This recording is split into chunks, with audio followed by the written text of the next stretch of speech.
It was a very short, crisp little beer opening this time. It must not have been a Nod Hill. It was not a Nod Hill. Nod Hill is crispy, and they fill it up to the tippy top, so it's a little splashy too. A little splashy. This was not splashy. It's not Nod Hill, so there was no splashing. They have a videotape. If you go to the Nod Hill website, I think they have a videotape. They show them, like the canning. They show like the machine and how it works and stuff. It's pretty cool. And then I was watching real close, saying, "Oh yeah, they're filling it right." They're filling it right up to the tippy top. You have proof now. Absolute proof of what we have observed. That's awesome. You know, I love watching, like, how do they make it videos, whether that's like, especially for like food and drinks that I like. That's especially fun. And, I'm such a nerd. I love learning everything that I can. And that's so cool. I would love to see that video. That's great. That's great. And, Nod Hill is very, they're very productive. They're coming out with new beers all the time over there. And I think that is super cool. It's very cool. And they get like super high tech technology going on. They do. And they're 100% like solar power or something too. What? That's awesome. Listen, we're just like a Nod Hill advertisement at this point, Chris. Just give us free beer. That's all we want. That's all we want, Nod Hill. But they won't answer our emails. Well, we weren't emailing them about that, but you know what? We should ask. That would be amazing. We should. That would be cool. What if we mention that the next time we stop by? Be like, hey, we give you a plug almost every week to our dedicated following of writers. That's exactly right. It's quite a potential customer base of like some really fabulous local writers who I think appreciate a local brew. Sure. I think so. Well, I was very excited to share with Chris that, for a while back, especially in 2020, I was all about the Jones Family Farms wines. I was having a Jones wine. Yeah. I prefer the Smith. The Smith. Wine. I went to Bishop's Orchard's winery, and they do all fruit wines, and thankfully they're much better than Schitt's Creek's Herb Ertlinger's wine, which is now eternally associated with fruit wines for me if you see the show Schitt's Creek.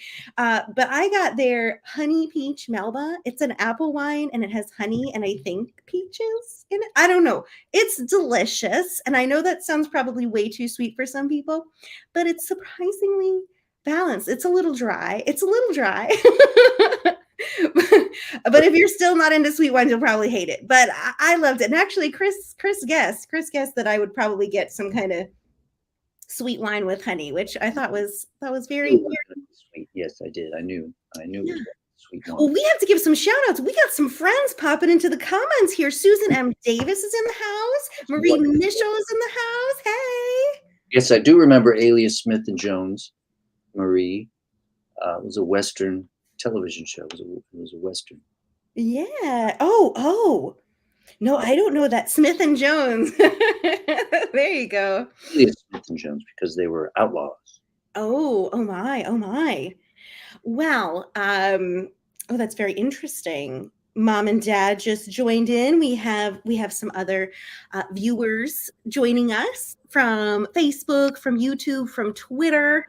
If I know we can't see any of our mysterious Twitter users in the chat, but please send us a hello or a comment on the video one day. But we're happy to see all of our viewers here, and we're excited to have another great show tonight. I continue to deal with my fabulous, very, very HD camera on my new computer, just like blowing my face up real big on StreamYard. So I'm trying to get used to like sitting far away, because if I sat the way I normally sit for the live stream, it'd be all face. I'm like actually in the middle of my living room right now. No, I'm not that far, but a little bit far. Too close. Chris, Chris, it looks like your setup has been like very, very stable this whole time, all of these 2 years, you know? It's very stable. I have a desktop computer. It sits where it sits. It's like That's where it goes. We're not moving around. it is. I have my seat is here, and that's it. It works well. Yeah, that's how we do it. That's how we do it. Yeah, I actually have my computer's much further from me, and I have one less light on, which nobody would even know from this, I guess. Oh, you seem very well lit. Just as illuminated as always. Anyways, it is 8 o'clock in time for us to give our official welcome to FUMFA 93. We have with us tonight 2 FUMFA alums. We're so excited to have an all FUMFA night, even though, of course, we love our special guests. We have with us Tom Seigel and Meg Keeshan McGovern, and we are so excited to hear from them and to enjoy our Q&A time with them. Please enjoy their readings tonight and post a lot of questions to them in the chat. It's going to be an awesome night. And Chris, what do we have coming up before our little pre-summer break? Let's see. Next week, FUMFA's own Jen Boulette will be joining us for an evening of LGBTQ writers, including Jen and Sydney Henk and Lynn Flint, and that's going to be fantastic. And the following week, it's another FUMFA spectacular with pub night, featuring the editors of Spry Literary Journal. That's Erin Olilla and Lindsay Jane. Woo. And editors of Causeway Lit, Stuart Phillips and Valerie Peralta. All FUMFA. Yes. FUMFA folks. So that's gonna be awesome. And then we're taking a couple weeks off. But in June, we got people like Victoria Boutron joining us again. Mega Sue. We got Woodhall Press Night. We're going to have 3 or 4 Woodhall Press authors. And then we got Rebecca Hazelton and We got Susan M. Davis. That's right. Speak of the devil right there. And then Carolina Poet Night with Chris Abate.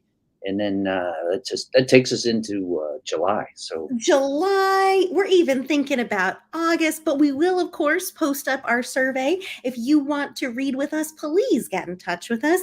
We are going to need features. We're going to need open mic people. We're going to need theme night people. And, we're keeping this thing going as we approach and pass our show number 100, which we're very excited about. And that will land right after 4th of July. So we're very, very excited. Thank you so much for joining us for all of these shows and, making it possible for us to do these live streams and to get to celebrate all these readings together. We get to do this because you've been watching and enjoying and supporting and participating in our platform. On that note, Facebook has given us an interesting opportunity that we don't fully understand, but we're doing our best to understand it. If you are watching from Facebook right now, you now have the option, because we have had so many live streams, which, pat on the back to all of us. We're proud, we're excited. Because we now have so many live streams, they've given us an opportunity to receive tips in the form of what they call stars. So that's what the star symbol is for. If you see the star symbol, at the bottom of your screen inside the chat, if you're on Facebook, that is what that is for. And Chris and I are going to give a more clearer explanation about this and how to use it, because we think it's pretty cool. We do have a few expenses for running the show, for the live stream, for, our design stuff. And if you are giving any stars at any point, that just goes towards our show expenses, etc. And if I suppose it went beyond that, it would probably buy us beer from Nod Hill. But like I said, we're going to give you more info about this. We want to make sure you have all the info. But if you're watching from Facebook, there might be a star logo that you can see. And like I said, we will explain more. If you're not seeing it, please don't worry about it. We're not asking you to use it. We're just telling you that we're aware that it's there and that that comes to us as a live stream. Yeah. Yeah, it's a kind of a big mystery to us. They've made it hard to understand how it works on our end. But anyways, we think it's interesting, and we'll give you some more information about it. We're just happy that everyone is here enjoying the readings with us. So no pressure, no worries. If you do not participate in that, we're still not sure exactly how for you to participate in that. Anyways, just wanted to explain if you see that on your screen, if you're watching on Facebook. But anyhow, it is time for us to introduce our first reader of the night. Once again, we have with us Tom Seigel and Meg Keeshan McGovern, and we are going to welcome our first reader, Meg Keeshan McGovern. Welcome, Meg. Hey. Hello. How are you this evening? Good. How are you? You guys are great. It's great to see you. And just wanted to let you know that Jones Tree Farm, the winery, is right around the corner from me. Oh my God. So if you ever head up this way, you'll have to give me a call and I'll head over there with you. Meg, I would absolutely love that. I love visiting their winery. Did you hear that? Mom and Dad, let's go. That's awesome. Okay, yeah. So absolutely, I will give you a call. That is so cool, Meg. I know you're right up there in Trumbull. Yeah. All right. Well, before I get too carried away, let me share your bio with everyone. Meg is an author, educator, and speaker. She's the author of We're Good, The Power of Faith, Hope, and Determination. Meg has been teaching for over 25 years and currently teaches middle school language arts. She is an assistant editor for brevitymag.com and has written several essays for their blog. Meg earned an MFA in nonfiction writing from Fairfield University in Connecticut and is currently working on a memoir. She has 2 adult sons who keep her skiing and hiking interests alive. Meg and her husband of 31 years live in Trumbull, Connecticut with their yellow Labrador, Gia. Wonderful. Take it away, Meg. All right. Well, hopefully Gia will remain quiet while I read. She's right behind me on her bed. She follows me everywhere. So I am reading from my book, We're Good, The Power of Faith, Hope, and Determination. And if you're not familiar with the book, I feel like it's important for me to give you a little bit of background. I wrote this about a young man who had just finished his freshman year in college at the College of Charleston. And I've known him since he was 5 years old. His mom's a very good friend of mine. He was an avid sailor and a swimmer. And right after he finished his freshman year, he went to Block Island for a day with some friends.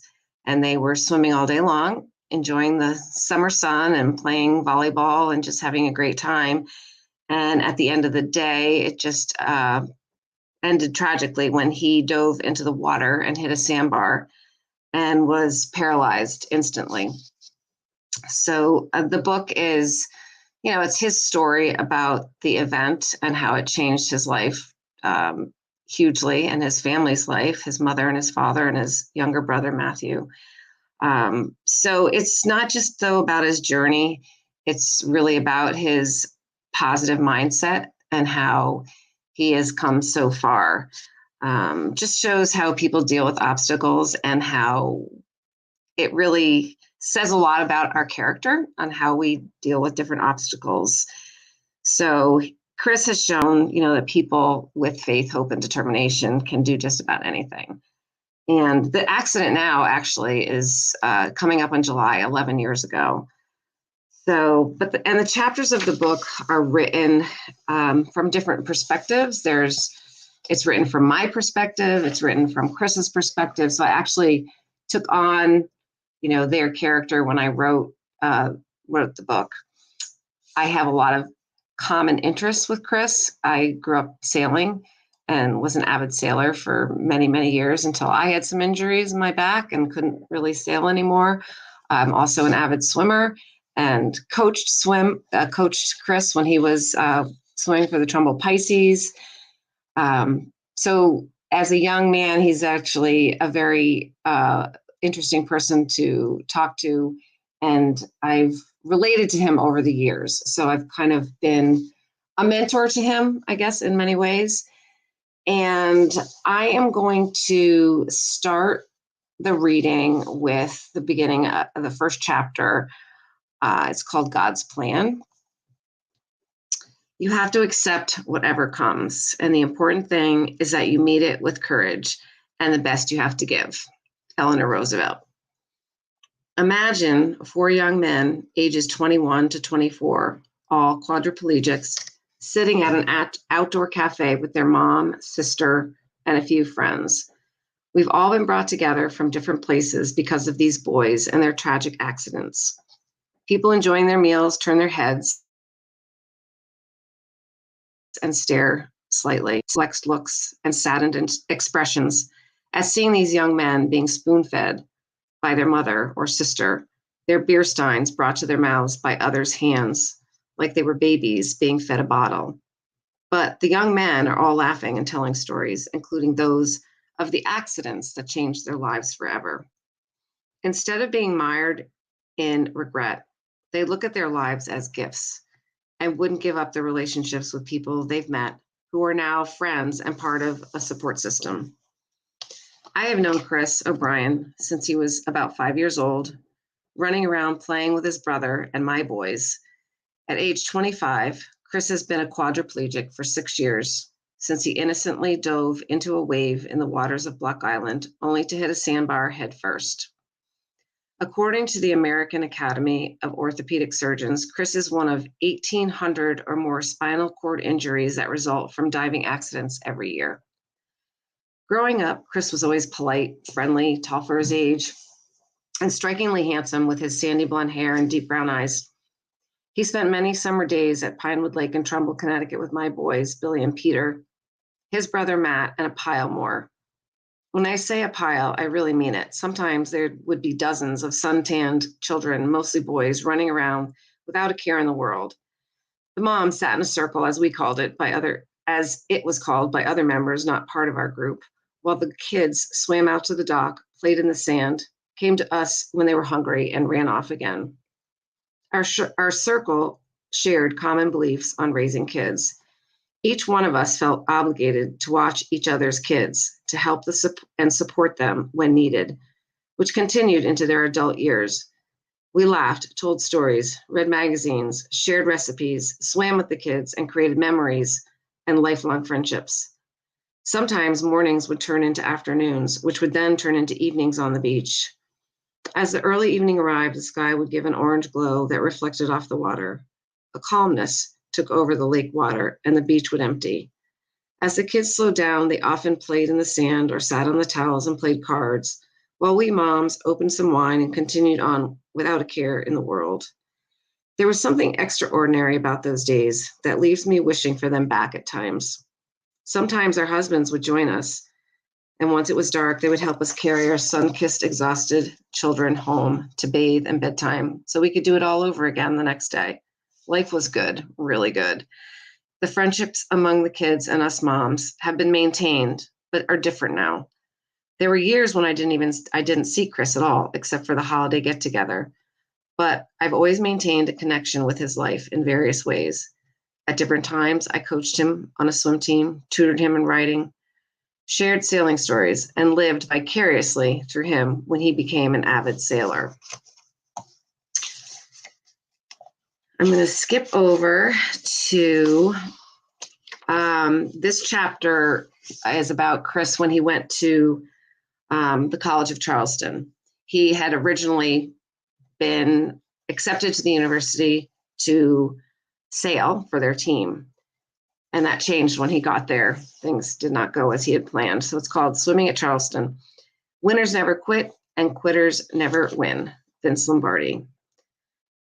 I had been in touch with the head sailing coach at the College of Charleston and sent my resume to him upon being accepted. The coach had given me a verbal acceptance to sail 420s with the team. So I was pumped to meet him in the summer before freshman year. When my parents and I went to visit, the coach saw that I was 6'4" and told me I was too tall to sail for him. Instantly, I looked up the swim coach's phone number and name. I called him, and surprisingly, he picked up the phone right away. Coach Bruce said to meet him at his office on the pool deck. At first, I was ambivalent because I thought I was done with swimming. With his deep voice, he told me I could be a walk-on. Literally, my plans changed within 10 minutes. Within days, I was getting emails about captain's practices and schedules, and I thought, I'm not sure I really want to swim. The whole turn of events came about so quickly. Initially, when I visited the College of Charleston, I didn't love the college, but when I learned about the sailing program, I decided to attend. Now, I would begin at the college as a walk-on to the swim team. I ended up swimming the best race of my career my freshman year. Through the fall of 2020, I hated swim practice. I was working to improve my times, but I was not where I needed to be to compete with the team. My days were driven by practice and lifting and very little time for academics or fun. Christmas break came in early December, and while most people were heading back home for the holidays, I was at school until December 22nd with double practices each day, which took 2 weeks away from being home. This was so hard. I loved being home with my family and friends, especially during the holidays, but I was home for only 5 days, and then it was off to Miami with 3 practices a day. I did not want to go back to continue swimming and begged my parents to let me quit, but they said, "You are not a quitter, Chris." And I knew I had to at least finish the year. Looking back, I'm so thankful for that because it was after the break that my times improved. Instead of being last, I was winning races. Hard work finally paid off when I went from 51 seconds in my 100-yard freestyle to 47.6 in the Coastal Collegiate Swimming Association Conference Championship in April 2011, where I took first place in my heat. My body was in rhythm with the water, my stroke strong, and my kick streamlined. The days of practicing my kick for endless hours had finally come together, and I felt it completely. The moment I touched the wall, I heard my teammates screaming out my name, and I knew after all that hard work and determination, I had won the race. Then, unknowingly at the time, I swam the very last 50-yard freestyle race of my life in 21.9 seconds, a huge leap from when I first arrived at the College of Charleston. My best buddy, Greg, who had been practicing his kick with me day in and day out, high-fived me and gave me a brotherly hug and a pat on the back. Really, if it hadn't been for him, I might have given up. He always gave me the drive to keep at it. What a victory it was for me and my team.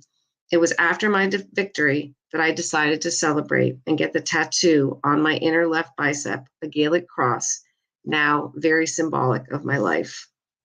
The following year, my team won the CCSA conference in my name, but physically I was not there. I remember well my spring coach, Bora from Turkey. He had ripped me apart when I wasn't kicking right and pushed me hard to stay focused and determined. In one way or another, his tough coaching style prepared me for where I am today. Today, my longboard is hanging on his office wall in memory of how far I had come. The next chapter goes on to when Chris had his accident. It's called A Broken Life. The world breaks everyone, but afterward, many are strong in the broken places. Ernest Hemingway. My freshman year of college was over, and my close friends from high school were all home to begin summer vacation and jobs in a few days. My buddies, Kevin, Pat, and I decided to head to Block Island, Rhode Island, for a day on the beach. We hopped on the ferry from New London, Connecticut, with our beach towels, coolers filled with food and drinks, and a volleyball. Within 90 minutes, we were on the beach on this 95-degree blue sky day, and the water was just right for swimming. Of course, we planned on meeting some people, maybe even some girls. What more could we ask for? It was going to be a perfect day. As we had planned, we met a lot of people that day and even bumped into a few we knew from home. Block Island has 17 miles of white sandy beaches to explore, and our plan was to see them all and end up at Mansion Beach. All day, we ran around from one part of the beach to another, reveling in our teenage freedom, playing volleyball, and just hanging out, laughing, and living life. We never did make it to Mansion Beach. The mood of the day changed like the blink of an eye. At 5 p.m., my mom called to check in, just a quick hello, and when will you be home? We planned to take the 7 p.m. ferry after the next volleyball game and a quick swim. I clicked off my cell phone, finished a friendly but aggressive volleyball game, and decided to go for the last swim of the day. The waves had gotten bigger and stronger as the day went on, and the tide was high. I'll race you to the buoy, Kevin hollered as he charged into the water. After giving Kevin a 15-second head start because he's not a strong swimmer, I ran and took my usual swimmer's dive into one of the approaching waves. At that moment, my life changed forever. Kevin later said he made it to the buoy, looked back, and I was not there. A girl we'd been hanging out with was swimming out to him, yelling frantically, "There's a problem with Chris." In a panic, Kevin swam back to the shore against the waves as fast as he could to find me floating in the water. Pat was about to join in Kevin's challenge when he saw me lying face down on top of the water. It had all happened so fast. My hands had hit first and now dangled beside me. My ears rang, my body felt numb and fuzzy, and I was unable to move. It must have been a sandbar brought in with the tide. I saw the ripples in the sand below me. Paralyzed, my body was frozen in place.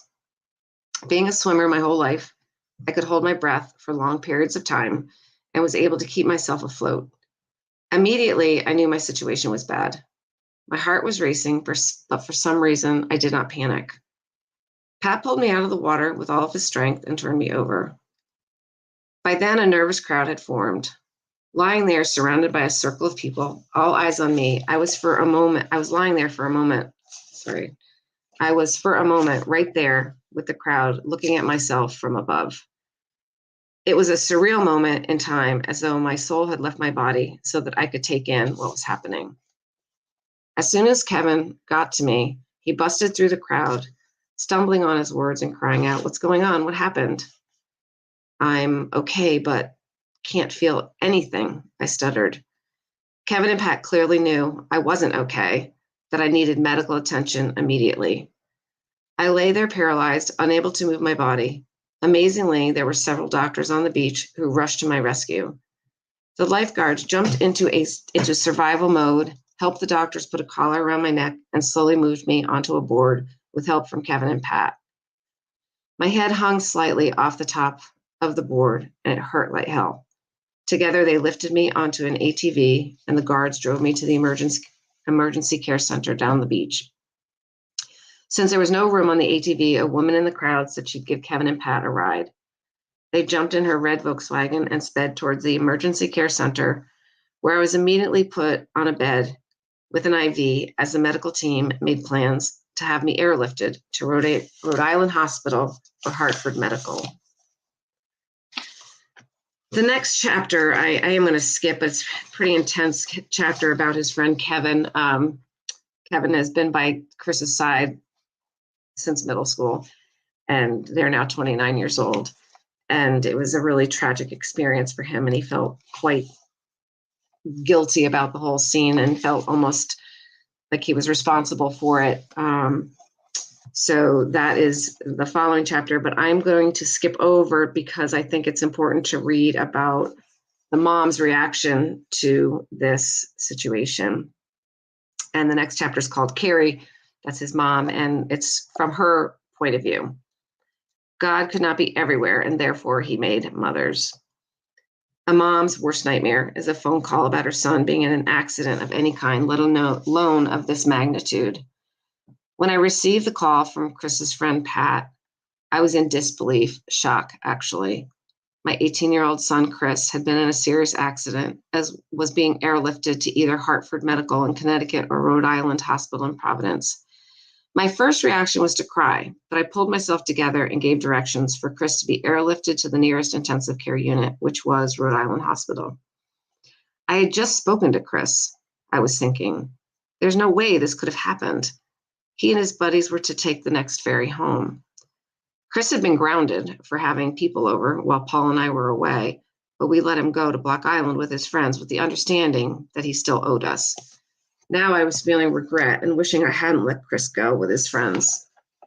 The words, "he can't move, paralyzed," rang in my head as I drove home hurriedly from my business meeting back to Connecticut to meet my husband, Paul. We would meet and head directly to Providence to be with Chris. We made the drive to Providence in complete silence. Paul tried to beat the horrendous evening traffic by getting off the highway onto back roads that wound up putting us an hour behind schedule. I held back my frustration by taking deep breaths and not saying what I was thinking. Otherwise, I might have fallen apart at the seams. What we both didn't know at the time was that Chris's situation would be life-altering for him, for us, and for our entire family. We finally arrived at Rhode Island Hospital at 9:30 p.m. Chris was in the emergency room strapped to a board with a collar around his neck. He couldn't turn to look at me, but stared straight up at the ceiling, eyes worried. The first step would be some tests, including an MRI, and then the doctors would drill the halo into Chris's skull to keep his spine and neck stable. The doctors were examining Chris when I heard one say lightly, "Nice tattoo." I turned to look at Chris and saw a Gaelic cross on his left bicep. "Christopher, what were you thinking?" I said firmly, even though it seemed minor compared to what had just happened to him. Chris had gotten the tattoo in February after finishing up the winter season of swimming. He had been discreet and hidden it from us when he came home for his grandmother's funeral in April, and then all summer, knowing that we would not have approved. I remembered the conversation back in January when Chris asked his dad if he could get a tattoo. Like most dads, Paul said, "Ask your mother," which is when Chris knew if he asked me, he'd never get the tattoo. Chris was always in the water at pool parties or any event at the beach. It struck me as odd for Chris not to take off his shirt and swim at a family pool party. He simply said in a convincing manner that he was tired of swimming. Just before the accident, his friends asked him what his parents thought about the tattoo. He told them we didn't know yet, not realizing that we'd know all too soon, but not in the way he had intended. Chris chose a Gaelic cross because it represents the god of water. How ironic it seems now that Chris was severely injured in water, but also saved. As I thought deeper about Chris's tattoo and learned more about its meaning, I realized that this tattoo truly symbolizes Chris's faith, hope, and determination to walk again. Helen Keller once said, faith is the strength by which a shattered world shall emerge into light. Chris's faith runs deep, and even though his world has been shattered, he is still the same Chris. He's the same boy I gave birth to. He has the same will and drive he did growing up. And I know that determination is what will help him achieve his goal of walking again. I was going to read a little bit more, but I don't want to go over on my time. So how am I doing here? We're captivated, Meg. We could say 5 more minutes, like okay. Just 5 more minutes. Okay, I'm going to do 5 more minutes. I'm making a choice right now.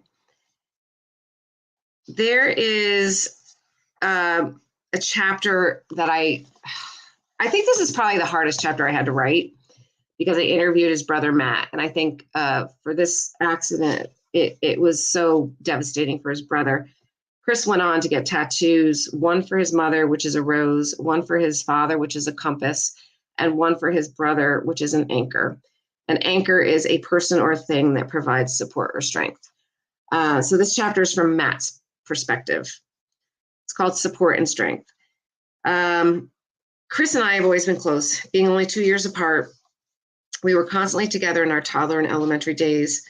In middle school and high school, though, we went our separate ways. Chris was never home. He was off swimming or sailing, day in, day out. I was on the high school soccer team, hanging out with friends, and very busy myself. Even though our lives had gone different ways, we were still brothers who could do anything for each other. When I got the call from Kevin that Chris had been in an accident, that he had hit his head, I figured at first they had been cliff jumping at the Housatonic River, one of Chris's favorite things to do. He spent many summer days with friends at the river where there was a rope swing and cliffs to jump up from. Our parents always warned Chris to be careful, so he'd tell Mom and Dad that he scoped out the water and was sure there were no rocks or dangers in his way. He was a risk taker, the wild child, we called him. On the other end of the phone, Kevin's voice sounded shaky. "Matt, there's been an accident." For Kevin to be so upset, I knew the situation was not good. I called my mom, who was on her way home from a business meeting in Hartford area, about an hour away. That was when I learned that Chris was actually in Block Island, not close to home.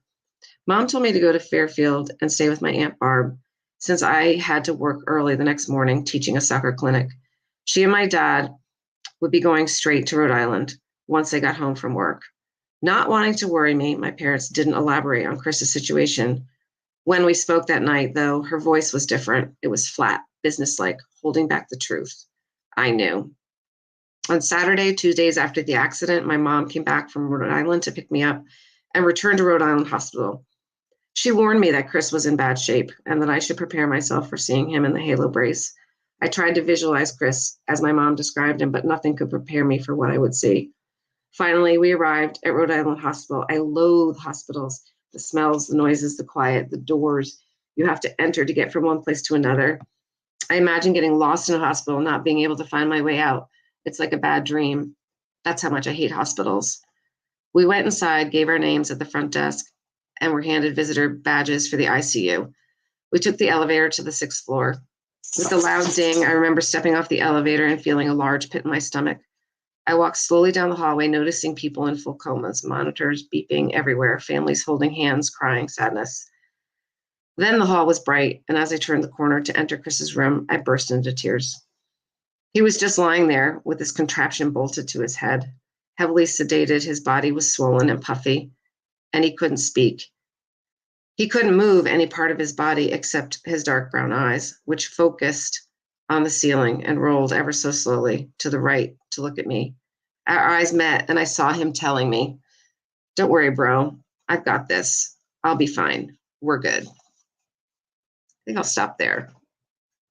Meg! Oh my God! Oh, the tears! Oh, It's a tough one. oh my God! Ooh. This is clearly a very, very, very, tragic and yet I'm sure triumphant story of how he Yes. comes through this. But you've told it so powerfully, and by speaking from each of these persons' perspectives, writing from these perspectives so seamlessly, we're captivated. We're in this moment. We're feeling these feelings and the connection to Chris. And you've done such a powerful job with that. And we've had other readers on here as well, sharing from their pieces, their poetry, their memoirs, their novels that reflect very painful or very tragic experiences. And we need this too. This is part of healing, to see it, to read it, to like pass through these experiences along with people, especially for people who've gone through this either as a family member or the person themselves going through that. So that's a very important, an important work that you're doing. Yeah, and the outcome, is I mean, he's still, and you can ask questions afterwards, but he's still, obviously, he's quadriplegic, but what he's done with his life is just truly amazing. And the support that he's had from his family and his friends. And it just goes to show you that, people can overcome these huge hurdles if they have the right mindset. Absolutely.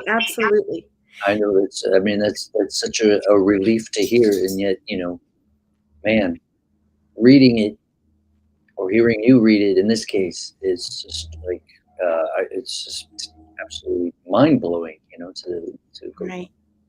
So yeah, it is so painful, and I can't wait to ask you those questions about what he's up to now and how he's doing. And it's a good thing that we know that he's all right, but we're still feeling it in the play-by-play.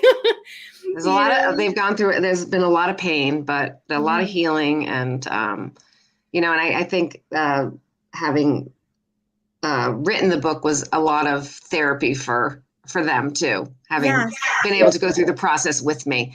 I think they really, it was very therapeutic for them. Absolutely. That's awesome, Meg. And I'd love to ask you about that also in the Q&A. Yes. Meg, just thank you once again for your reading, and we will see you soon. Okay, great. Thank you. Thank you. Whoa, Chris, powerful stuff. It is, it really is one of those before and after kind of stories where it's like it's such a mundane kind of moment. Okay, I'm just diving into the water, and then boom, man, makes you think. Life changed forever. Think forever.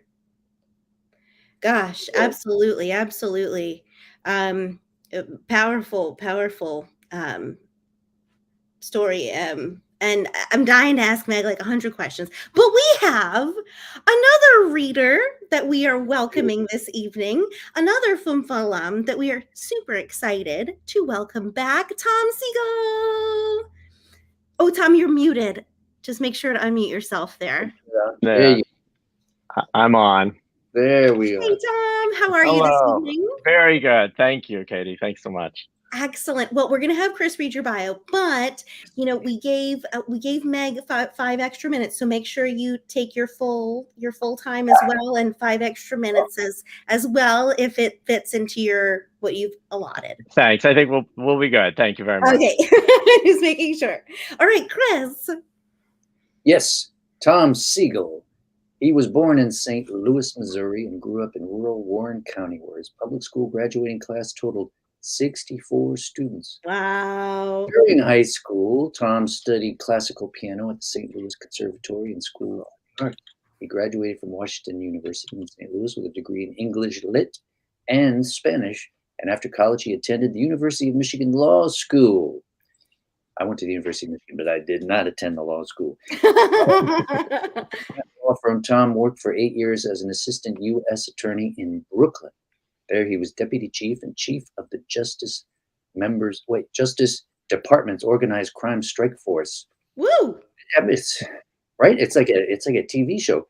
I have so many questions just based on Tom's bio, and we've had him on here before, and I still have more questions. He personally prosecuted several high-ranking members of the Lucchese, Bonanno, and Colombo families, which is why he's joining us from a secret location. I was going to say.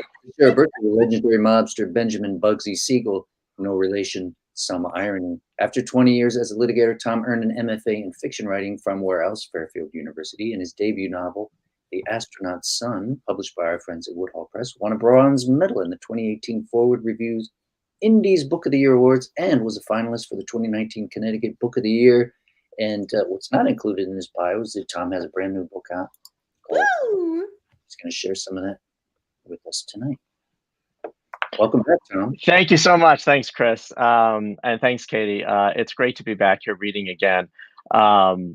Yes, I have a new book out. It came out April 5th. It's called Caught on Film. I'm going to read from it tonight. I actually was lucky enough to be invited to read on this series.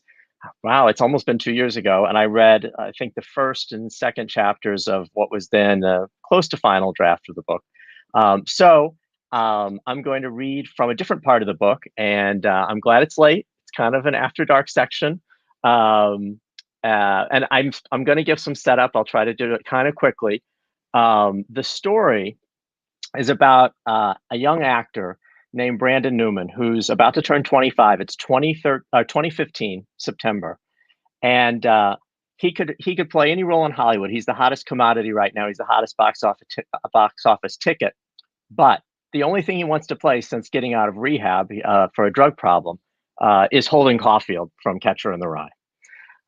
What he discovers fairly quickly is that there is no way to do that because J.D. Salinger, when he was alive, and then after he was dead, a legal trust he set up has never given permission for the book to be made into a movie, despite several requests from very prominent directors, including the likes of Steven Spielberg.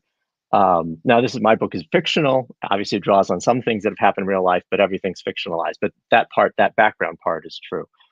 So what we have here is sort of someone who's used to getting their way, Brandon. His name is Brandon Newman, the actor, who doesn't want to take no for an answer. And even though he's met with the lawyers and they've assured him there's no way to get around the copyright and make the movie, he has decided to push forward anyway and perhaps go underground and use illicit means with the view that he will be able to, by the end, convince everyone that it's the right thing. And if he just gets the ball rolling and gets the movie in production, it'll all turn out all right. And to do this, he enlists the help of a few people, including his good friend who he met in rehab, a fellow named Josh Fumara, who owns a bar in Bushwick, Brooklyn. So Josh is invited to, this is the scene, I'm setting the scene now. Josh has invited him to a late night meeting at his bar to meet someone that Josh thinks can be very helpful in making this surreptitious production of A Catcher in the Rye. And so I will pick up the reading right as as Brandon has arrived to meet Josh. There's a lot of dialogue in this. I am not an actor, but I will do my best with the accents. Please forgive me if you're from Brooklyn or if you're from Oklahoma, which is where Brandon's from. It may not sound perfectly authentic, but I'll do what I can. All right, I think that's enough setup. So, Brandon took a taxi to the bar. Traveling alone is instructive. Without explanation, Josh had further instructed that it was important for him to text upon arrival and wait outside the alley entrance. Brandon lit a cigarette and propped himself against the side of a Chinese takeout shop the size of a telephone booth with a retro neon chop suey sign. The pavement, cracked with spider veins and patched with squares of blacktop, glistened from a midnight shower. The cool air condensed his smoke. Deep down the alley, lit by light leaking through angled blinds, a raggedy dumpster diver performed a series of foraging handstands. Josh emerged from the unmarked door, dressed in coal black jeans with twin ladders of vertical gashes and a white CBGB t-shirt. "What's with all the mystery, Hitchcock?" Josh wrapped an arm around Brandon's waist, pulling him close as they walked. His lips nearly kissed Brandon's ear. "I closed the back room early for you, just for you, buddy. Private session. Who I'm introducing you to? You don't go in like it's nothing, because it's not. And no matter what, this didn't even happen. You got me?" He reached inside Brandon's jacket pocket and pulled out his phone. "What the hell?" "No phones allowed." "Since when?" "Since Sally." "Sally who? It's some chick?" "Sally's no skirt. Salvatore's doing me." Josh tapped his own chest. "A personal favor by meeting you." Brandon's eyes grew wide, his jaw unhinged. "Are you shitting me?" He shoved Josh against the wall. "A button man?" Brandon had binge watched The Sopranos in his trailer during breaks from shooting season 3 of Mock Trial Club. He'd always wanted to star in a mob movie, but the casting directors politely and uniformly informed his agent that he didn't have the right look. "You know what that means, Brando," his agent had said. "Mayo and marinara don't mix." "I'm not saying he's anything, Brando. That's thing one. You never heard nothing from me, nothing. He's got businesses in Brooklyn, Queens, knows everybody. But you don't ask him personal questions, like what he does for a living, where he lives, his family. Niente." Josh swiped a finger across his lips. "You need a permit? He gets it. You need a vacant warehouse? He finds it. You need help on the docks in Bayonne, trouble on the job site? He waves his hand like Christ Almighty and stills the waters. You need money? And that I don't recommend, but he's got that too. Please, you should see this guy at the Indian casinos up in Connecticut. They treat him like he's the Duke of Urbino." "Why haven't you ever?" "Because I never had permission before. His is not a name you drop casually at the bar. Are you mental?" Josh grabbed Brandon's head with 2 hands to shake it. "Loose lips one day, concrete piggies mañana." "He's like a boss." "You see that? Exactly what curiosity did to the cat. 9 lives didn't help that nosy pussy for shit. Sally's connected everywhere. They call him the human Amazon. Nobody says no and nobody asks why. And none of that hot shit celebrity swagger either. You go in humble. You let him ask the questions. He likes to get to know who he's doing business with. He's not what you're expecting." Just inside the door, they were met by a tall, twitchy beanpole.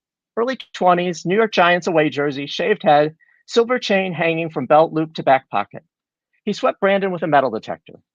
Josh surrendered Brandon's phone. The beanpole jerked his head toward the far corner of the empty room where a man sat alone at a 4-top reading. The overhead lights beamed like it was closing time. A muffled mix of house music and an occasional shout bled through the wall from the public side of the club.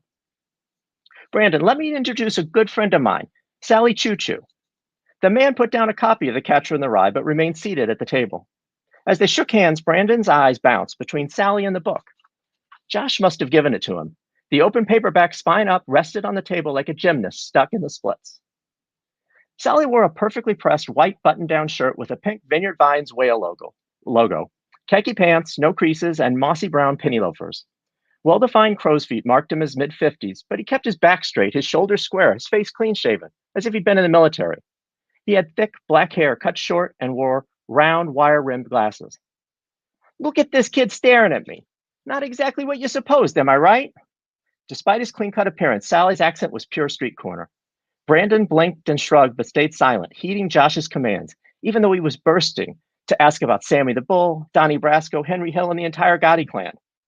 Alley Cat got your tongue? Let me guess. Josh warned you not to run your mouth. Something like that. Sally waved an impatient hand. This jittery goomba loves the theatrics. Permission to speak granted. At ease, Brandon.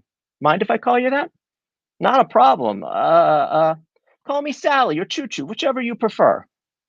You lack the railroads, I take it? Yeah, most people assume that at first, to tell you the truth. When I was a kid, the springtime, I had the hay fever so bad, sneezed my way to the nurse's office more than a couple of times. Brandon gripped the back of a chair with two hands.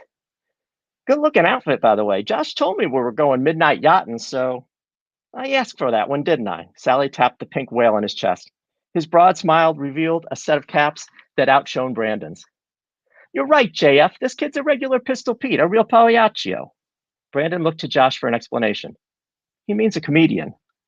Josh waited until all eyes were on him. He cocked his head back. What do you mean, like I'm a clown to you? He was mimicking a whiny Joe Pesci's from Goodfellas. I'm here to amuse you? Josh shrugged his shoulders, palms up. You walked right into that one, Sal. Settle down, Abbott and Costello. Grab a chair, why don't you? Mind if I smoke? Sally tapped the side of his nose. You'd have the train running all night. This joint reeks bad enough already. He tilted his head toward his shoulder and bounced two fingers at Brandon. You don't know Pagliacci, I take it. Brandon's eyes rolled up as if searching for an answer.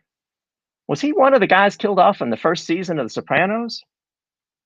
Not an opera fan, I got it. That Leoncavallo rips me up every time, swear to God. He made the sign of the cross. It was all that Tonio's fault, fucking stool pigeon. He scooped a hand of air for Brandon to lean closer. We come from a freaking Via Appia of clever paisans. Rossini, Da Vinci, Marconi, plus Julius Caesar and all those other Roman bastards.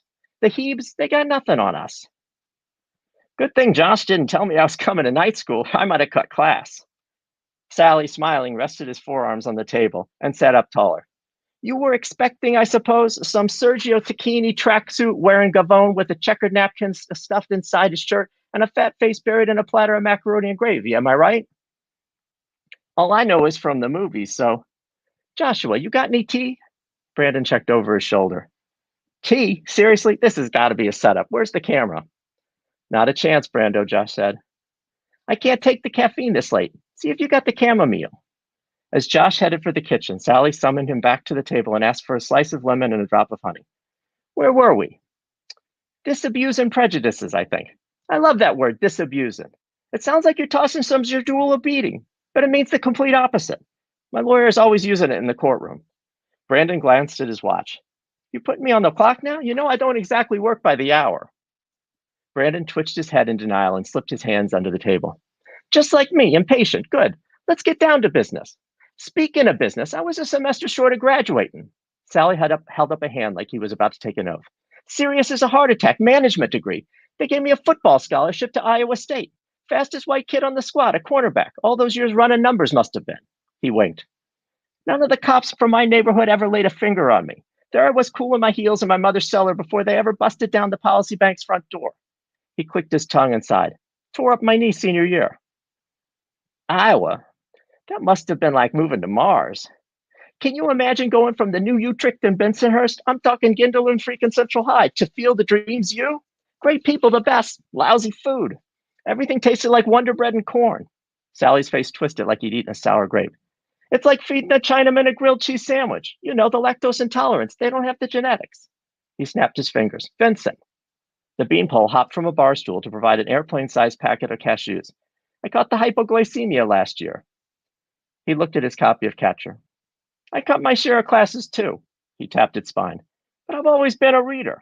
My uncle Nunzio, typical Jesuit, was always pushing paper on me. Loved the Westerns, all the classics, the Virginian, True Grit, Frontier Justice. My old man was mostly at Fort Dix back in the day. He was in the Army. So was my dad. Sally stood up and patted Brandon's shoulder as he walked behind him. Not that part of Fort Dix. The FCI part, Federal Correctional Institution. Now your friend over here is just like my uncle, giving me reading assignments like he's handing out pennants. Josh had returned with a cup of tea, a glass of single malt for Brandon, and a Sierra Mist. Except Sally actually cracks them open. Brandon took a sip of scotch. I don't really have time to read about surviving the next asteroid strike. This is where you're wrong, Brandon. Sally sat down and took a tentative sip of tea. That's exactly how Joshua and I met. Can you imagine that? Of all things, I'm at an outdoor convention at the Javits Center, standing next to a booth on Tilapia Pond Gardening. Circle of life, they call it. We strike up a conversation, come to find out our grandmothers lived 2 towns apart in Sicily. You're a prepper? Josh stopped mid-sip. Even Holden wanted to run for the hills and chop wood. I got news for you, Mr. Brandon Newman. The ugliest pile of bull elephant shit you ever seen is most certainly going to hit the ceiling fan. Could be any day. Take your pick. CME, EMP, nukes, gamma ray burst, mutant Chinese virus, North Korean mustard gas, or a comet shot out of the blue. It's coming, definitely. Who's going to be ready? Sally pointed 2 thumbs at his chest. Guys like me, that's who. I got this place upstate, Ulster County. You'll come see it. He turned to Josh. You'll bring him. It's inside this huge cave. Never find it in a million years. He swept a slow crossing guard hand in front of Brandon's face. Built under budget and ahead of schedule. You can suppose I got a couple, 3 friends in construction. Josh scooted closer to Sally and held out his hands, fingers spread wide like he was about to perform a magic trick. You should see the storage units and the flooring. Concrete's all M70 rated, industrial grade steel doors. He's got the best lot guy money can buy. And supplies like you wouldn't believe. I don't even know where he puts it anymore. Freaking quartermaster general's like some bum with a shopping cart compared to Choo Choo. It's coming out of his ass. Sally, beaming like an angel, put a hand on Joshua's forearm. Kindness of strangers. He's telling the truth, though. Propane tanks, solar panels, hazmat gear, night vision, generators, pallets of food, building supplies, and whatever else I might need to defend what's mine. Sally wagged a stiff finger at Brandon. Don't get any ideas. The self-defense toys are all legit, 1,000%. Every single piece, all the paperwork to back it up. I got this Spanish kid, ex-Green Beret, comes out once a month for training sessions. Close combat, small arms, forest edibles, fire making, first aid. Only time I ever missed was when that cocksucker state court judge had me on the ankle bracelet for 90 days. Beat the case, but caught a hell of a rash. He stuck out his leg to show Brandon the faint ring scar above his foot. Me and my friends, nobody's getting over on us. Warlords in waiting, Ramirez calls us. You want a revelation? I'll give you one right here. He pounded a rigid pointer into the table. What's Wall Street gonna do for you when the lights go out? Nothing, Josh said. Please, this guy's gonna be a regular Mad Max. He eyed Sally up and down. Better dressed, though. The preppy prepper Don, Brandon said. The room froze when he let it slip. He searched Vincent and Josh for a lifeline, but their fugitive eyes had already abandoned him. Sally, that's my bad. I'm sorry. I mean, I didn't mean anything by it. Sally had put down his tea and sat back in the chair. We'd only have a problem, Mr. Newman, if what you said was true, and if you was a walking walkie-talkie for the rat-infested thieves. Now that is the case, is it? He watched Josh as if Brandon's answer would also determine his friend's fate. No, definitely not, 100%. Good. Glad we cleared that up. When the end time comes, if you're smart, you'll stick with Joshua. We got a network. Sally flipped the book over and turned to a page near the beginning. Before we go nailing down the brass tacks, I got a couple 2 questions about this Holden of yours. Sally shook the bag of cashews. He's at the Cuckoo Zoo, right? Some sort of psychiatric facility. Correct. But why tell us that on page fucking 1? I mean, why not tell the whole story and then boom, we found out at the end he went to the mattresses.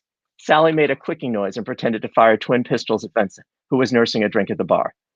Sal, you're killing us with that Godfather shit already. Don't you know any better? We don't beat a dead horse. Vincent swung a stiff axe hand. We just chop off its fucking head and put it to bed. Pardon, you see why I love this kid? He's got a pair on him. Sally held out his hands like he was holding a watermelon. What's that shit the Wolverine's made of? Adamantium, Josh said. Exactly. So what about it, Brandon? Why give away the suspense? That's a pretty good question, honestly. Maybe Salinger wanted us to know Holden was broken from the beginning so we can understand what led him to the breaking point. You know, Salinger checked himself into a psych ward at the end of the war, definitely a connection. It's less about surprise, Josh said, and more about what Holden went through, more of how he ended up losing his marbles. Sally took off his readers and poured the last few nuts into his mouth. Still, if I was you, not that I'm any expert on the subject, I'd leave that fact out until the very end. Then it's sort of like a fresh slap right in the face. He punched an open palm for emphasis. Like when we come to find out that Bruce Willis was a ghost the whole time in that movie with the kid who could see dead people. Or you know what? I'm going to tell you one better. Don't even mention it, the funny farm business. It's not even necessary to tell you the truth. Josh stared at Brandon, eyes wide with warning. I'll think about it, Sally, for sure. I will. In fact, mind if I take my phone back to write some notes? Sorry, kid. If a tree falls in this forest, ain't nobody gonna know it hit the ground. Sally brushed the pages of Catcher with his thumb, front to back, like he was shuffling cards. Moving on to new business. From what I can see, you mostly need locations. Cheap hotel, couple of clubs, a luncheonette. We got lots of those. That's all easy street. Josh says you got the prep school covered. And the outside stuff, the park, street scenes, that's on you. I could shut down a block in Mill Basin or Middle Village, no problem. But in Manhattan, in Midtown, even I got my limitations. We'll shoot the exteriors at daybreak, Brandon said. Use a skeleton crew. Make it seem like an amateur student shoot.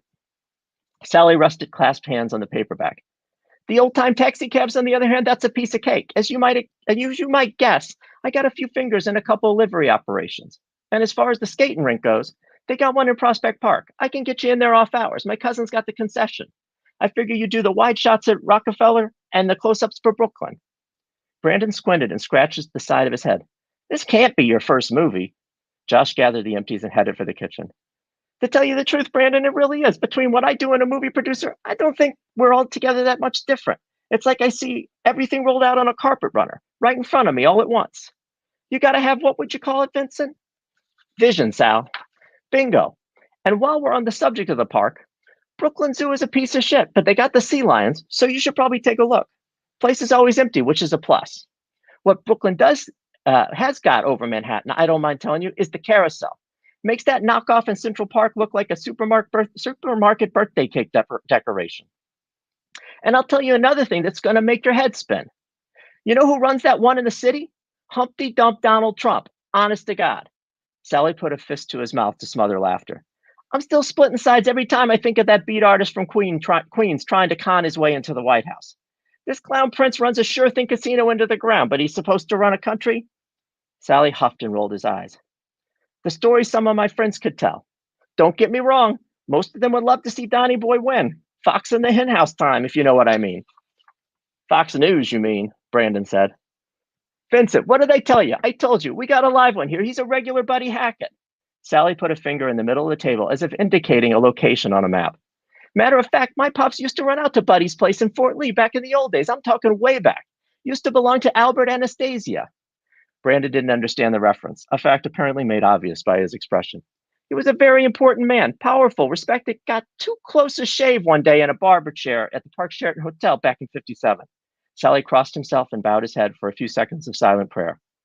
Getting back to the nitty-gritty, my wife's cousin has got the maintenance contract for the Brooklyn Carousel. You ever seen it? Never. Sally kissed his fingers like a French chef. Old world craftsmanship. The carving on those wood horses, it's like they're flying in the air. He stretched out a hand toward the rafters. The lights and the old-time organ whirling around, never be another one like it. I'll have to check it out. We'll set up something for you, definitely. And what about the train station? Have you scratched your noggin about that one? Actually, I'm thinking New Haven might be easier. Great minds. Exactly what I've been thinking. And you'll use my friend for the commissary, of course. I'm sure that'll be fine. What about the Natural History Museum? I was planning a voiceover as we watch Holden walking across Central Park to the museum. Maybe use a drone for some overhead shots. We want to make it feel low budget, operating outside the system, renegade-like. I get it, Brandon. Outlaw style. His eyes darted as if being watched. Not to be outdone, however, I happen to think going inside is pretty important. This kid Holden, he doesn't want to grow up. That's really the whole ball of wax right there. You follow me? We got to see that. Sally bounced a hand on the table as he spoke.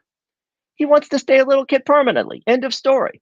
Flunking out all of those schools so he never graduates, playing with his kid sister all the time, and how nothing changes with them Indians behind the plexiglass. He's trying to give father time to slip. Josh returned with more scotch and tea.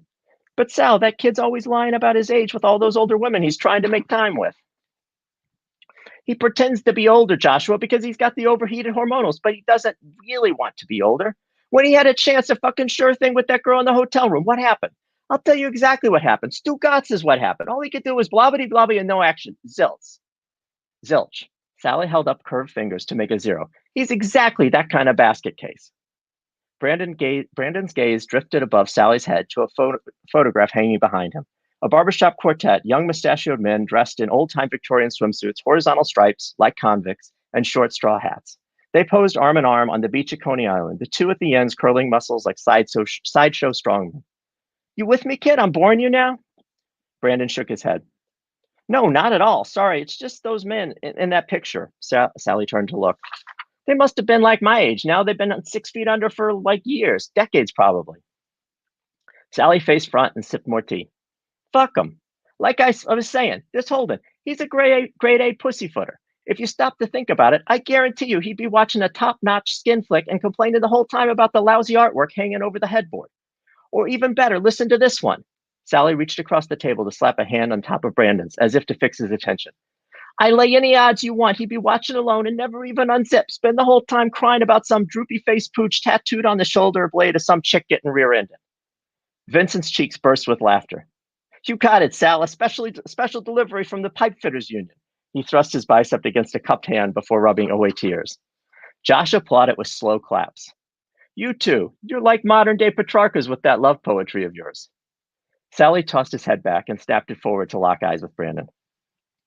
What this boy really wants is to be that little sister of his, or even that dead brother, a kid forever. He hates the Hollywood brother because that one double-crossed him by turning into an adult. And when that sister asks him to name one thing he'd like to do with his life, he starts bawling like a baby and says he wants to be some kind of full-time lifeguard. Sally slammed stiff fingers on the table like he was playing a final pair of piano chords. That's all bullshit. This Fruit Loop doesn't want to be some catcher in the rye. He wants to run off to Never Never Land with that mezzo-finute Peter Pan. Sally pushed himself back against the chair. It's your movie, of course. I wouldn't presuppose, but I can get you in there. The museum, off hours, cleaning crew. You get me? I do. Seriously. Brandon ran a hand through his hair and exhaled deeply. Christ, Joss wasn't kidding. Who knew I was going for a masterclass at the actor's studio, but you got some solid ideas, Choo-Choo, for real. Brandon finished his second drink and lowered his voice. Now, how exactly would I pay for all this assistance? No points on the back end, that's for sure. Sally held up his hands as if to surrender. You found me out, okay? I'm guilty. He trembled in mock fear. Never thought you'd hear me say that one, eh, Vin? I did a little J. Edgar in before the powwow. That Wikipedia, they even got an article on me. A very unfair characterization. But they had all my college statistics 100% correct. Tackles, interceptions, everything. No offense, Brandon. But I need payment up front. You got to be careful with the period films, so they say. I meant more like, method of payment. Sally flicked his wrist like he was shooing a mosquito. We're transitioning away from cash fast as we can. We got high hopes for the Bitcoin. Got some Ukrainian kids working it out on it in Little Neck.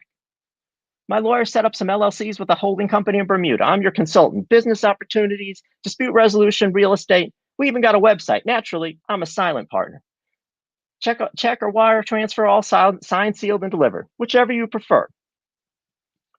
So if you don't mind me asking, why bother with... Brandon angled his head towards Vincent. Sally raised an eyebrow. We got a few what they call legacy businesses that partner with the laundromats and the car washes. His lips split into a reptilian grin. Cleanliness is next to godliness. There was an impish twinkle in his eye. And of course, now and then, some of my more eager beavers have got a couple of ultra-orthodox methods of getting to yes. Got it. But that's all in a transitional phase. That's the main point. The old-timers, they're like the dinosaurs, extinct or dying out in some rotten cell in Allenwood or Lewisburg. He picked up Catcher and waved it in the air. It was a book that did us in, hit us smack between the eyes like that asteroid in the Gulf of Mexico.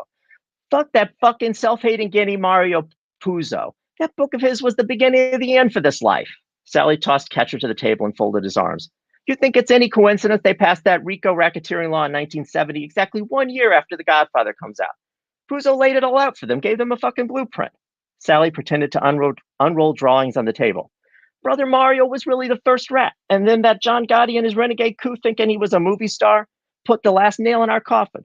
Make yourself into a joke, learning how to live the street life from the pictures instead of your elders, and you stick out like a store thumb. He held up a thumb like he was about to push an attack. And then you go one better and you jab that infected finger right in the government's eye. He mimed repeated thumb stabs for emphasis. All of a sudden, with the RICO Act, you walk down the street, couple 3 blocks with the wrong guy. They got you on the videotape. Bam, you're in the jackpot, an ongoing criminal enterprise. He made air quotes. That law is like fucking flypaper. You follow me? Or would you rather me say capiche and pinch your cheeks like a good little altar boy? He slurped more tea. All that Cosa Nostra crap is yesterday's news. The books, the movies, they ruined everything. And I'll stop there. Thanks very much for the time. Tom, I did not want that to end. I'm in the scene. I'm hearing these characters. They're cracking me up. I'm like too fascinated about what is going to happen here. They're just fabulous. You are fabulous, Tom. Yay. Thanks. Thank you. Thank you very much. Thanks. Great concept. You know, Thank you. So good. In the rye. So funny. And this guy, I mean, he's got, it's true, he's got like some really interesting ideas about the story of Catcher in the Rye. It's like a little college lecture this guy's given on the ball field. I absolutely Thank love it. There are so Thank many you. like layers of goodness there. I could see this as a movie, like what you've written, Tom. It's so good, and I can only imagine how your experience with individuals similar to this have possibly factored in. I was thinking of that a lot. Right. It does. Tom, absolutely delightful. Well, Thank it you. is time to move on to our Q&A. Two incredible readings tonight. Let's give a round of applause again to Meg Keeshan McGovern and Tom Seigel. Thank you. Wow, just Thank you. fabulous, just fabulous. And it's so interesting because we had two very different readings this evening. But Chris, we always see the similarities and the sort of serendipitous connections between the two. And I think we're hearing directly from individual voices. Of course, Meg in a very different tone than, of course, in Tom's. But we've gotten kind of we have these very vividly hewn characters and individuals that are now just in our minds forever. And Meg, if we were feeling that that painful heaviness, but also like such interest in how he Chris is going to overcome this, Tom, you definitely cracked us up right after. I was thinking about starting the reading off with and now for something completely different, like Monty Python. But like all kidding aside, when you read more of my book, I was thinking while I was listening to Meg's reading, I'm like, well, what is the connection here? But beyond what you said, Katie, survivor's guilt. And when you get into Holden Caulfield and then also J.D. Salinger, who's dealt with a lot of both, there's a lot of issues of survivor's guilt there. And I'm sure in Meg's book, a lot of the family have not survivor's guilt, but guilt of why wasn't it me and why was it him? And I think Salinger suffered from that from the war. I think that became his brother Ali, who died, or Holden's brother Ali, who died of leukemia. And then my character, Brandon, is the barely survives as an infant the Oklahoma City bombing. Oh my Lord! In 1995. Yeah. And all about youth and kind of coping with that, coping about kind of going into adulthood amidst challenging experiences and just dealing with how life is breaking you in different ways, whether it's an extremely traumatic, tragic way, or in these kind of more kind of unseen ways. And we're just so excited to have the both of you. Sometimes we have like a real thematic idea in planning the schedule. Sometimes it's just about like when two awesome people are available, but we always end up seeing there ends up being a synergy and connection in many different ways. Anyhow, audience, we need you to get your cues into the chat so that our amazing authors can give you some fabulous answers. But we need to start you off with our famous first question from Chris Belden. That's right. So let's start with Meg. How has writing and being a writer changed your life? Oh my gosh. Oh, well, I think writing has actually just become so much more important to me. I mean, I've always been a writer since I was young, and I love teaching writing. But when I write,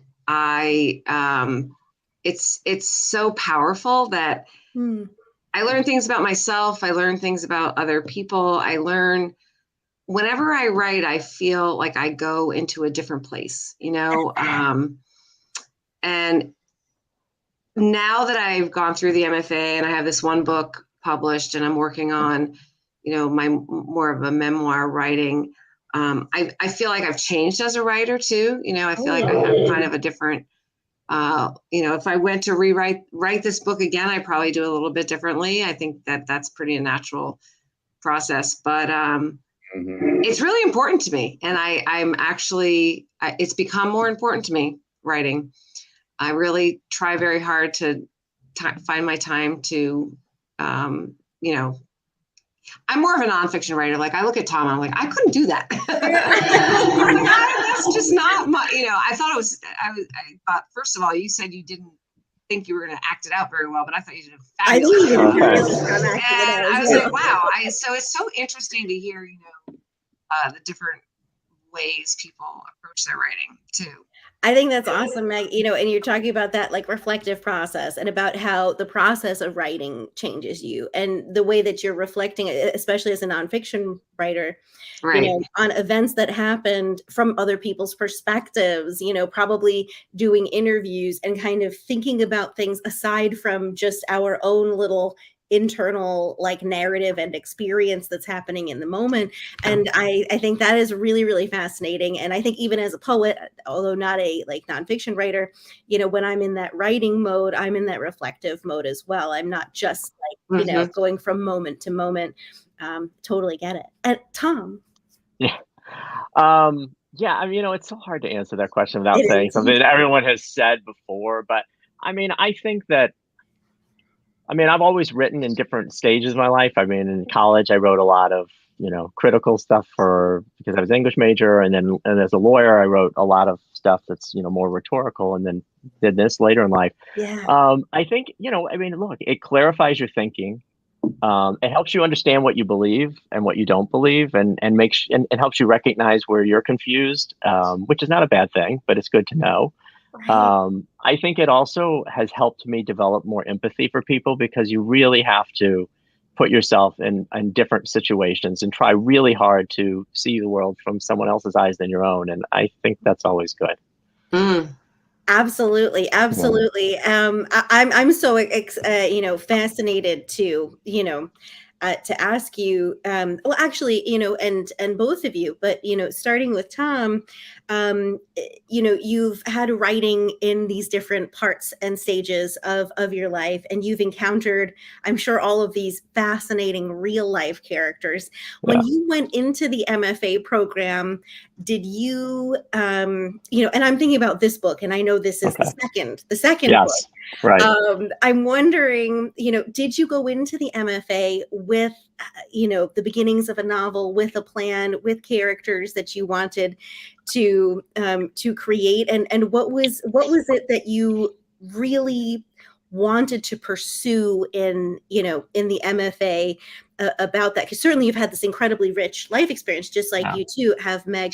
But what did you want to particularly shape in the MFA? Yeah, I think like a lot of people, I just had this urge to write. And while I was a prosecutor, I started writing The Astronauts on my first book, which had nothing to do with my work. It's a space novel. It has nothing to do with mobsters or anything. But I guess I needed an outlet in my life to sit down, and I would sit down late at night. Then I was younger; it was easy to write late at night, and just write this as, I don't know, an escape. And this is the common part, I think, for people. I had like my 80 to 100 pages or so. And, am I ever going to finish this? Am I going to do something with it? And just, I moved to Connecticut. My life changed, and opportunity presented itself to do the MFA program. And I said, well, I think, I want to find out if I can finish this book and make it a real book. And so I came with, an unfinished Astronaut Son. But this book, Caught on Film, was not even in my mind at all until after the program. Yeah. Well, that is going to be my next question, but I need to ask Meg this question. Meg, when you went into the MFA, you had already had these different experiences with with Chris, with with these other individuals. Was the book part of your MFA process, or were you focusing on other projects at the time? What did you go into the MFA really wanting to focus on? So when I went into the MFA, I already had the book done. It was already published, but I just knew that I wanted more from my own writing, and I started looking into MFA programs, and then when I found the Fairfield University one, and I live right here, so it just kind of, I don't know, I started searching, but I know that I wanted to write, and I knew I wanted to become a better writer. And honestly, when I joined the program, even though I had this book written, I still felt there are a lot of great writers that go through this program. Oh, and yes. I remember going the first week, I was like, the first couple of days, I was like, oh my gosh, how do I fit in this place?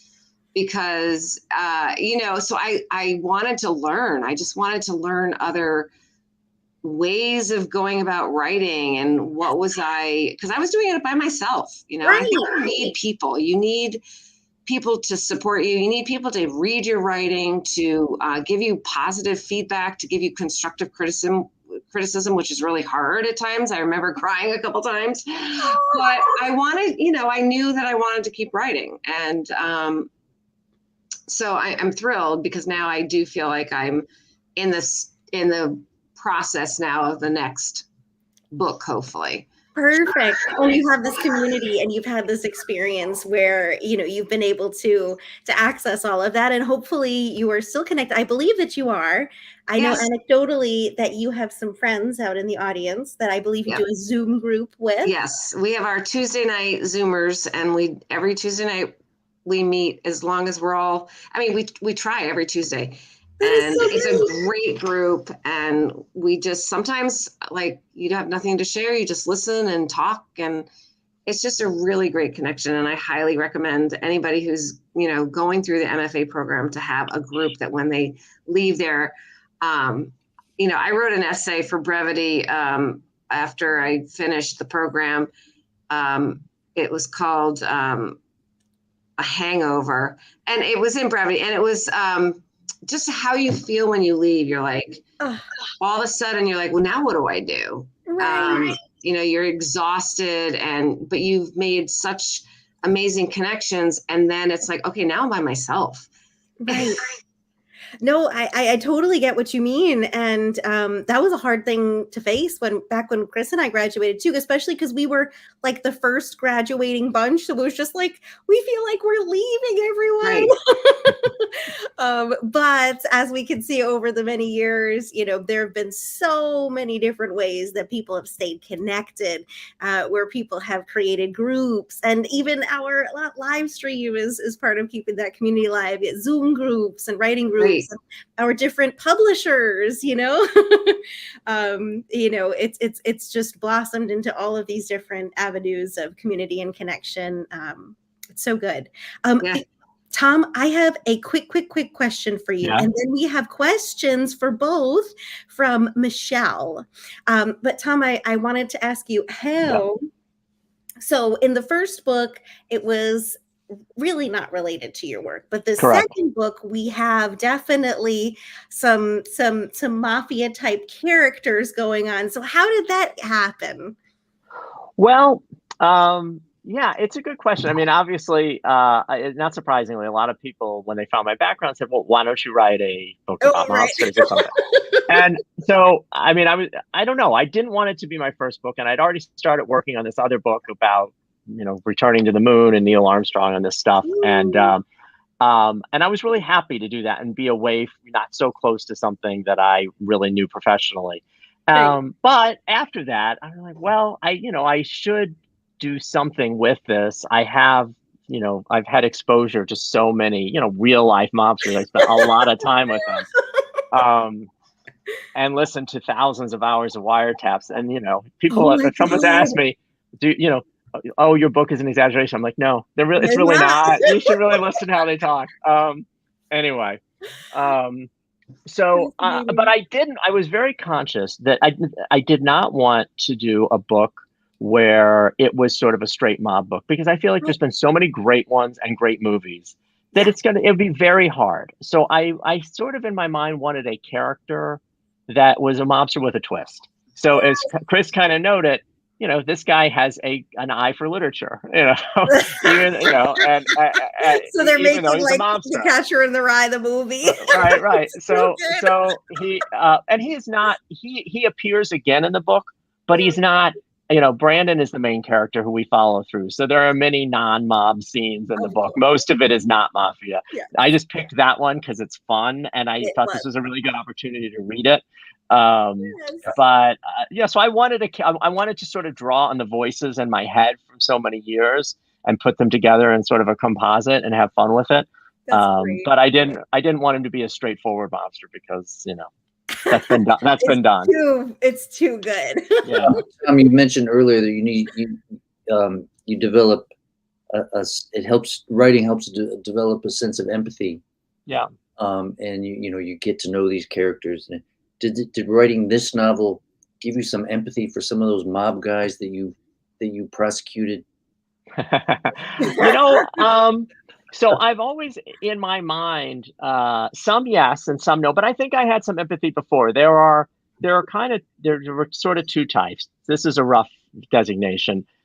Some of them fall into it through circumstance, because it was their family and that's where they were born, and that had they been born in Kansas, they would have not been a mobster and would have had some regular, law-abiding life.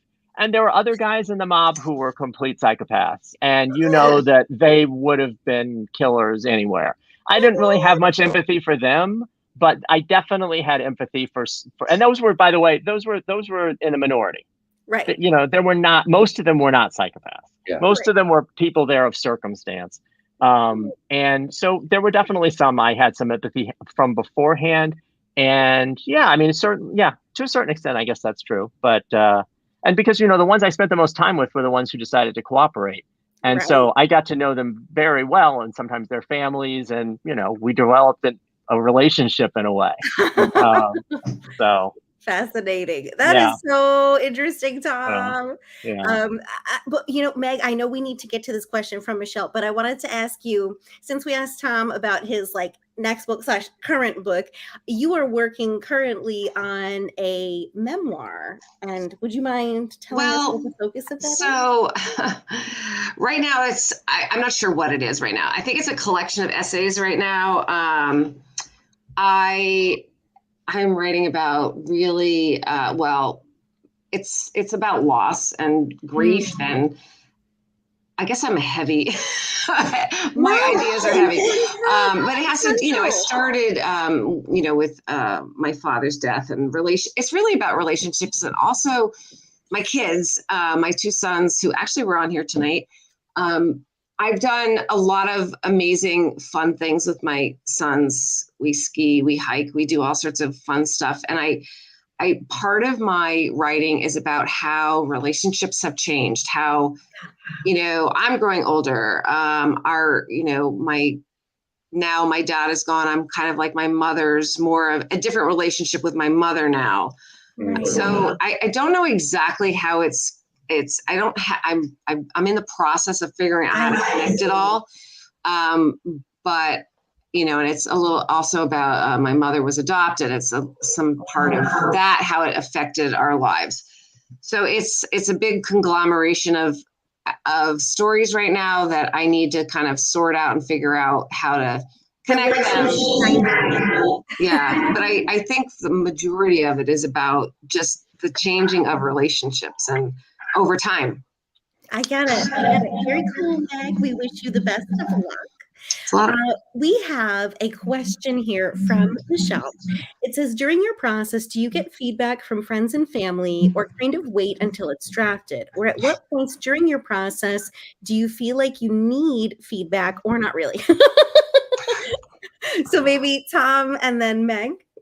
Okay. I think I definitely want feedback, and it's important to get feedback at a certain point. I don't, I'm not dogmatic about this. Like, everyone needs to work in their way.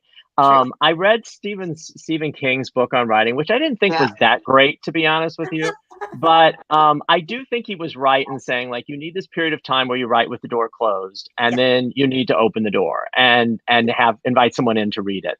And so there's a different time for everyone. And if you get to a certain point, you have someone that you trust read it. And so, like in my case, I have one of my wonderful Fairfield mentors, Hala Seaman, who and I hope she's watching tonight, but she may have had other plans, so she might not have been able to. But she can watch it later on YouTube, Facebook. Yeah, she so anyway, she read it, an early version of part of it, and kind of made sure I was not going off the deep end with any of it, and kind of kept me straight. And then over time, I had, other people, I trusted readers, read it for me at different places and give feedback. And then there's the whole process once, my editor, Chris Madden, another Fairfield guy from Woodhall, then we start working on it and edit it. But yeah, I mean, everybody needs to find a point where you have to share it and say, okay, am I crazy? Is this terrible?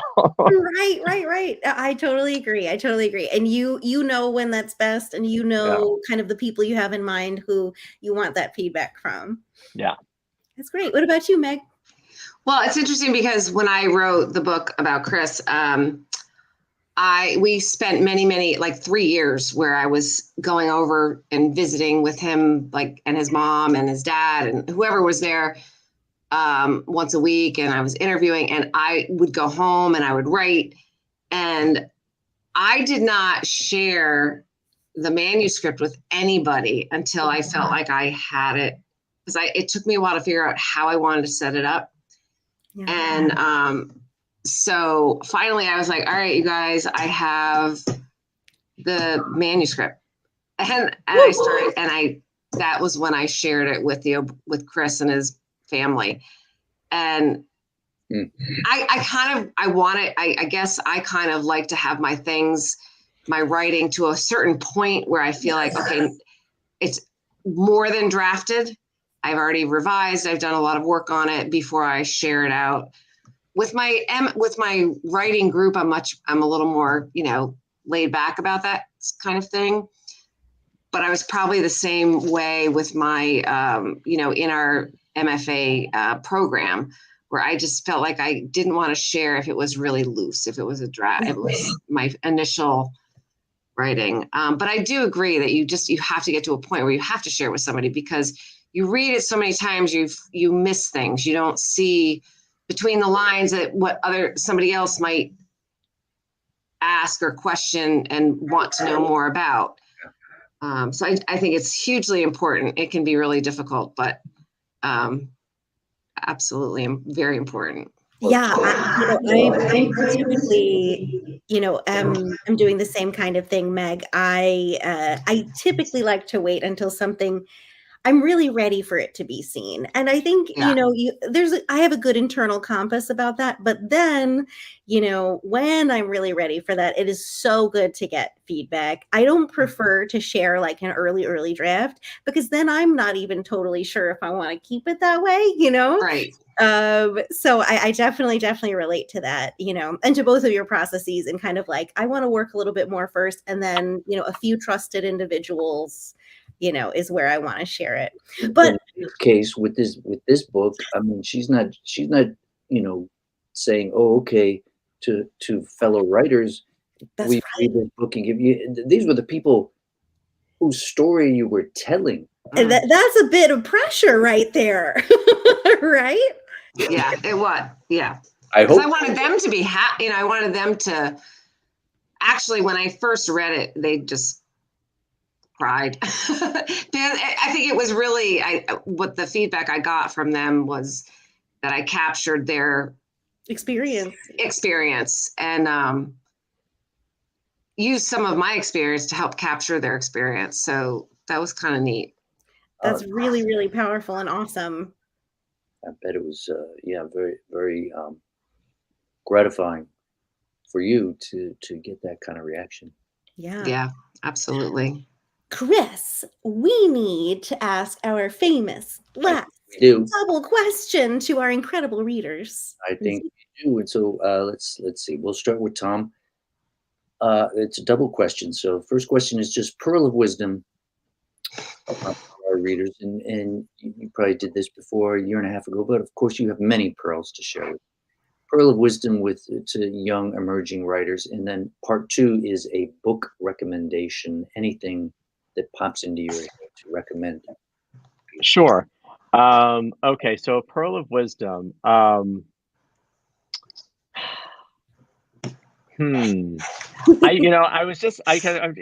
just watched for my birthday, I got a subscription to Masterclass, those videos from famous people. And some of them are like not the greatest, but David Sedaris was on, and I have to say he was great. He said so many useful things about writing and about reading to an audience. And so he was saying, and I think that this is true. And this is following up on what we're saying. Don't give anybody an early draft, because if you give them an early draft, they're not going to want to read 10 more drafts as you're rewriting it. So I would say rewrite a lot before you give someone whose opinion you care a draft, so that when they get it, they'll look at it another time when it's further along. So don't give too early a draft, because you kind of you've worn out your welcome too soon. And so I'm that was the pearl of wisdom. And then the second question was, a book. Okay, so I just finished reading Emily St. John Mandel's Sea of Tranquility, which I liked very much. It's a very quick read. It's she's very focused on post-apocalyptic things. That was Station 11, and this book is also sort of post-apocalyptic, post-pandemic. But I think, and time travel. So there's a sort of a simulation hypothesis. I like that sciencey kind of stuff. So, but it's not very complicated. She doesn't go in like that. You don't need a PhD to understand it or anything. But it's her new book. I Sea of Tranquility. I liked it a lot. And my book, I alluded to in the part I read, Sally Choo Choo is a doomsday prepper. So is Josh. That's so right. They're sort of they're sort of pre-apocalyptic, and so that's post-apocalyptic. And the line I had in there about the mutant Chinese virus, I can show you the dated draft. I wrote that years before. Oh my God! The pandemic. That's promise crazy. you that no one will believe me, but I did. Anyway, so that book. There's my advice. I've talked too long. Go ahead. No, Tom, that's perfect. It's all perfect. Thank you so much, Meg. Oh gosh, I think for emerging writers, I feel like I'm still an emerging writer, and I think that one of the writing every day. Just try, even if it's a line, even if it's just, and I can't say that always works for me, because I try so hard, but there are some days that doesn't happen. But, just writing, because when you write something down, it just makes you think about something else. It just leads you places. And so you might sit down and write something that you think you're writing about something that happened today, but suddenly you're into this whole more depth. So I think it's important, because you think all these things, but when you write them down, just something different happens. So I think as someone who's really trying to start out writing, I think that really a key is one of the books, and I can't remember the name of it. I wish I had known you were going to ask me this question. It's like the art of journaling or something, but it's the idea of just doing your morning writing and your morning papers, they call it, just sitting down to whatever's on your mind. And it just is amazing when you kind of get that stuff out of your brain, that then you're able to go and write something else.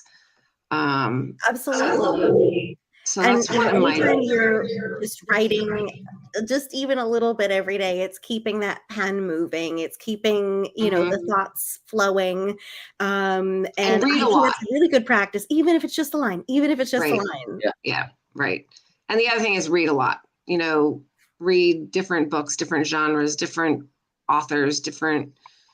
I think that's the one thing, the MFA definitely pushes you to do too. You have to read 40 books or something like that. And one of the books that I would recommend is for nonfiction writers, because that's kind of my thing, is Tell It Slant by Brenda Miller. I just love that book because there's so many wonderful, like, just ways to try to write differently. There's a lot of different prompts, like things that you can do that just can kind of get you thinking in different ways if you just want to just try and write. Yep, there you go. Yeah. It's a great book. I actually used it in part of my thesis, and yeah, she's got a couple others too that are really good. Thank you so much, Meg Keeshan McGovern and Tom Seigel, for being our guests tonight. Thanks for having us. Thank you for having me. Thank you very much. I appreciate it. It was nice seeing you, Tom, and hearing your writing as well. It was great to hear you. Yes, thank you. It was so great to see both of you and to hear you read. It was just fabulous. I'm so sorry, Tom. I just cut you off. Go ahead. No, I had nothing else to say. It was good. I was just saying it was just great to be a part of it. Yeah. It really was a pleasure. We had just to end on this, we have a message. I don't know if you saw it from somebody, Penelope from Vancouver Island, Canada, who has applied to the MFA program and is waiting. I'm sure you'll get in. Excellent. What a wonderful final message in the chat there. Wishing you good luck, Penelope. Yeah, good luck. Yeah, you couldn't get too much farther away from Ender's Island. Right? But I think that is absolutely wonderful. Wishing you good luck, Penelope. Thank you so much, everyone, for tuning in. Thank you again to Meg and Tom. And we're looking forward to seeing you next week with Jen Boulette and her guests from her writing group. It's going to be absolutely awesome. Thank you again so much, and have a good night, everybody. Great. Thank you so much.